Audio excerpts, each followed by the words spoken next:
मैं लावण्या नायडू आपको सुनाने जा रही हूँ अपनी लिखी कहानी, जिसका शीर्षक है छलावा। अब तक आपने सुना सूरज और नकुल ढाबे से गायब हो गए। बाकी तीनों दोस्तों ने पुलिस में शिकायत की। तब पुलिस वालों के बर्ताव से ऐसा लगा जैसे वो इस गायब होने का राज जानते हैं। अब आगे क्या हुआ जानेंगे भाग 2 में। पुलिस मयूर और उसके दोस्तों के साथ उनके बताए जगह पर पहुंची। वहां खंडर के अलावा कुछ नहीं था। हवलदार ने कहा, साहब मुझे तो पहले ही पता था कुछ नहीं मिलेगा। आपको तो याद है ना कि कुछ दिन पहले भी इतने में इंस्पेक्टर ने उस हवलदार को घूर कर देखा।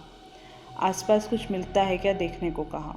इंस्पेक्टर ने मयूर और उसके दोस्तों से कहा, आप लोग घर जाइए, हम लोगों को कुछ पता चलता है तो आपको खबर कर देंगे। नहीं सर, हम उन लोगों को लिए बिना वापस नहीं जा सकते। उनके घर वालों को क्या जवाब देंगे। ठीक है, पर यहाँ आप लोग रहेंगे कहाँ? आसपास तो कोई होटल भी नहीं है। एक छोटा सा गांव है जो आप लोगों ने देख ही लिया है। सर हम कहीं भी रह लेंगे, पर प्लीज़ हमारे दोस्तों को जल्दी से ढूंढ निकालिए। ठीक है, आप लोग मेरे साथ मेरे गेस्ट हाउस में रह सकते हैं। अभी मेरा परिवार भी नहीं आया है तो मुझे कोई तकलीफ़ नहीं है, पर जगह थोड़ी छोटी है। आप लोग रहना चाहो तो चलो। जी धन्यवाद सर, हमें कोई तकलीफ़ नहीं होगी। इंस्पेक्टर ने हवलदार से पूछा, कुछ मिला क्या? नहीं सर। ठीक है, अब अंधेरा होने वाला है, कुछ दिखेगा भी नहीं। हम कल सुबह जल्दी आएंगे। अपनी टीम में कुछ और लोगों को ले लेना। जी साहब। सब वहाँ से गेस्ट हाउस आ गए। इंस्पेक्टर की भी ड्यूटी हो गई थी तो वो भी सबके साथ आ गए। रात को खाना खाने बाद सब थोड़ी देर बाहर खुली हवा में बैठे थे। वैसे भी उन लोगों की नींद आंखों से कोसों दूर हो गई थी। सर अगर आपको बुरा न लगे तो कुछ पूछूं? दिनेश ने झिझकते हुए कहा। हाँ पूछो ना। सर आज वहाँ जंगल में हवलदार बोल रहा था कुछ दिन पहले कुछ हुआ है।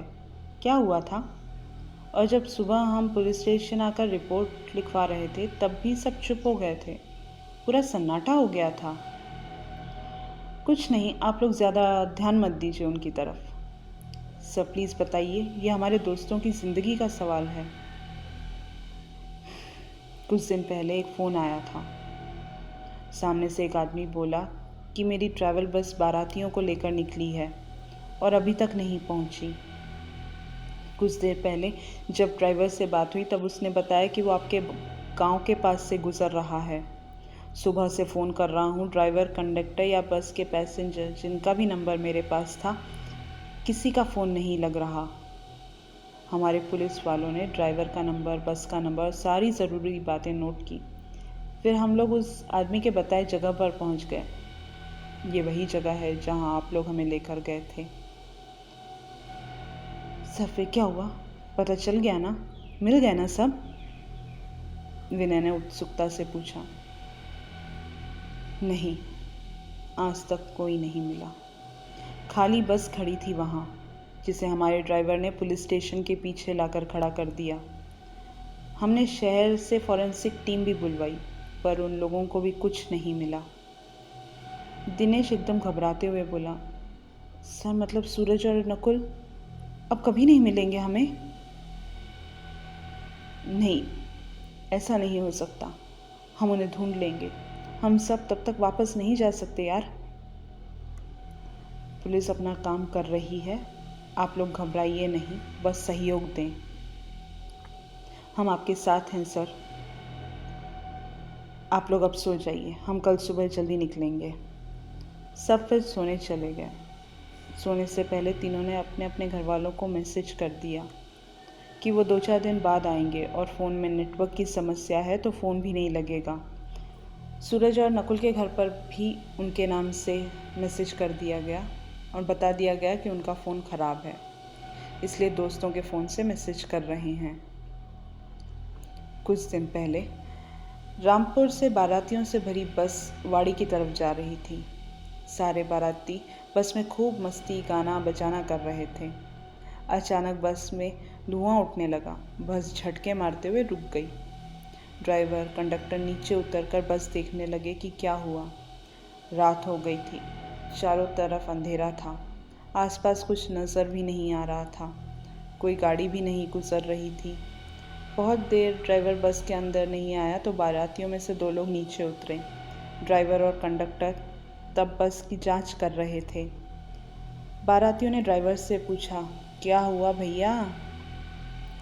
पता नहीं भाई जी, कुछ समझ नहीं आ रहा। धुआं क्यों आ रहा है?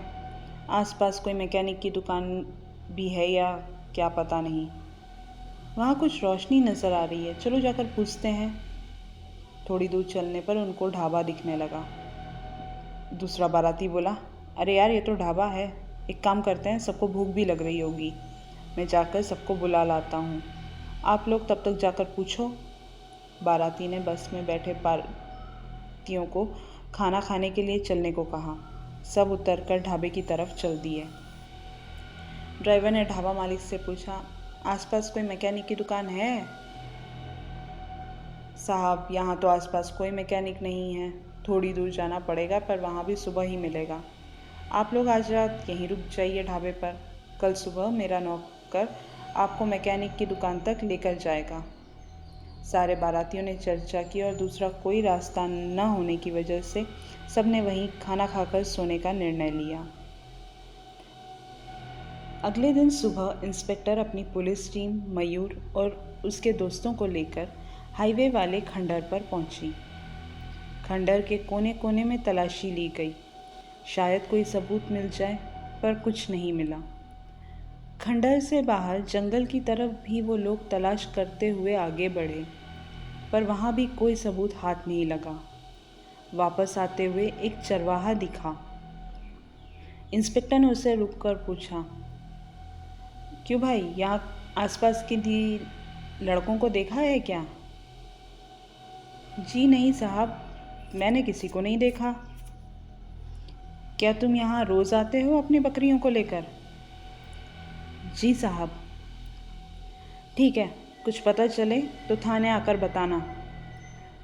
चरवाहे ने हाँ में सर हिलाया और नमस्ते कर अपनी बकरियों को चराने लगा। पुलिस भी रोड की तरफ जाने को मुड़ी। इतने में मयूर को उस चरवाहे से कुछ पूछना था तो वो तुरंत पलटा, पर ना तो वहाँ चरवाहा था, ना ही उसकी बकरियाँ। मयूर ने घबराते हुए इंस्पेक्टर और बाकी लोगों को पलटकर देखने को कहा, तो उन लोगों को भी वहाँ कोई नज़र नहीं आया। साहब, मैं बोल रहा था ना, यहाँ कुछ गड़बड़ है। चलिए चलिए, जल्दी यहाँ से निकलते हैं। हवलदार की आवाज़ में घबराहट थी। इंस्पेक्टर रोड की तरफ जाते हुए बार बार पीछे पलट पलट कर देख रहा था। उसे अपनी आंखों पर विश्वास नहीं हो रहा था। क्या उसने जो देखा वो सच है या कोई छलावा? सब वापस पुलिस स्टेशन पहुंचे। सब डरे हुए, मन में कई सवाल लिए बैठे थे। ये सब क्या चल रहा है इंस्पेक्टर साहब? आप तो यहाँ के इंचार्ज हैं ना, आपको कुछ तो पता होगा। ऐसे आपको कुछ कैसे नहीं पता? मुझे यहाँ आए कुछ ही दिन हुए हैं। मेरे आने के अगले दिन ही वो बस का किस्सा हुआ। मेरे इतने साल की पुलिस की नौकरी में मैंने ऐसा कुछ नहीं देखा है जो आज देखा है। सर, आप नए हैं, पर बाकी टीम और फिर गांव वाले कुछ तो जानते होंगे।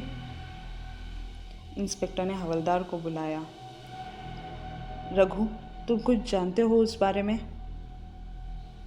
साहब, मैं तो कब से बताने की कोशिश कर रहा हूँ, पर आपने कहा कि आपको इन सब चीज़ों पर विश्वास ही नहीं है। आप किन चीज़ों की बात कर रहे हैं? क्या है वहाँ? प्लीज़ बताइए, हमें हमारे दोस्त चाहिए। मयूर ने बड़ी उम्मीद की नज़रों से हवलदार की तरफ देखकर कहा। हाँ रघु, बताओ, आज पूरी बात बताओ। साहब, कुछ साल पहले तक उस खंडर की जगह पर एक अच्छा खासा ढाबा हुआ करता था। रात को तो वहाँ इतनी भीड़ होती थी कि लोगों को घंटों इंतज़ार करना पड़ता था। उस ढाबे का मालिक था अमर सिंह और उसकी बेटी चांदनी। मयूर एकदम कुर्सी से उछल कर बोला, यही नाम था उस ढाबे वाले का? उसने यही नाम बताया था अपना और अपनी बेटी का? विनय और दिनेश ने भी उसकी बात पर सहमति जताई। हवलदार आगे बोला, साहब बहुत अच्छा इंसान था वो अमर सिंह। अगर कभी किसी के पास पैसे कम भी हो तो पेट भर के खाना खिलाकर भेजता था। उसकी बेटी चांदनी, जैसा नाम वैसी ही उसकी सुंदरता, अपने पिता का हाथ बटाती थी ढाबे पर। एक दिन सुबह पुलिस स्टेशन में फ़ोन आया कि ढाबे पर खून हुआ है। हम अपनी टीम के साथ वहां पहुंचे तो अमर सिंह, उसकी बेटी चांदनी और एक आदमी की लाश पड़ी हुई थी। पुलिस तफ्तीश पर पता चला कि वह अनजान आदमी और चांदनी उस कमरे में थे। उनको कमरे में साथ देकर अमर सिंह का खून खौल गया और उसने उन दोनों को मारकर अपना गला भी काट लिया। उस दिन के बाद से हर रात वहाँ ढाबा तो वैसे ही दिखता है, पर दिन में वो खंडर हो जाता है। आसपास के गांव वालों को ये बात पता है, इसलिए रात को कोई उस रास्ते पर नहीं जाता, और अगर चला भी गया तो उस ढाबे की तरफ मुड़कर कभी नहीं देखता। जिसने भी गलती से उस तरफ देखने की कोशिश की, उसे अमर सिंह और चांदनी अंदर आने का इशारा करते हुए दिखाई दिए। इतने में दिनेश बोला, ये बात गांव वालों को पता है, पर हम जैसे शहर से आए लोगों को कैसे पता चलती? हम या फिर वो बाराती, हम तो अनजाने में ही वहाँ चले गए ना। साहब, हमने उस ढाबे की तरफ आने वाले रास्तों पर बोर्ड लिख रखा है कि सावधान, हाईवे ढाबा पर न रुकें, आपकी जान को खतरा हो सकता है। पर शायद कुछ लोगों की नज़र तेज़ रफ्तार की वजह से उस पर नहीं पड़ती, या तो कुछ लोग उसे नज़रअंदाज करके आगे बढ़ जाते हैं। पूजा पाठ भी करवाया गांव वालों ने, पर कुछ असर नहीं हुआ। उसके बाद से जो भी इंस्पेक्टर आते कुछ दिन में ट्रांसफ़र ले लेते। साहब, आप 6वें इंस्पेक्टर हो यहाँ के? सबने उसे चौंक के देखा। हवलदार वहाँ से चला गया। इतने में इंस्पेक्टर के मोबाइल पर फ़ोन आया। फ़ोन उनकी बीवी का था। इंस्पेक्टर ने फ़ोन पर कहा, नहीं, अभी आने की ज़रूरत नहीं है, मैं खुद वहाँ आता हूँ। और इंस्पेक्टर ने फ़ोन रख दिया। आज की कहानी बस इतनी ही। आगे क्या हुआ जानने के लिए सुनिए कहानी का अगला भाग। आप अभी सुन रहे थे लावण्या नायडू की आवाज़ में कहानी छलावा।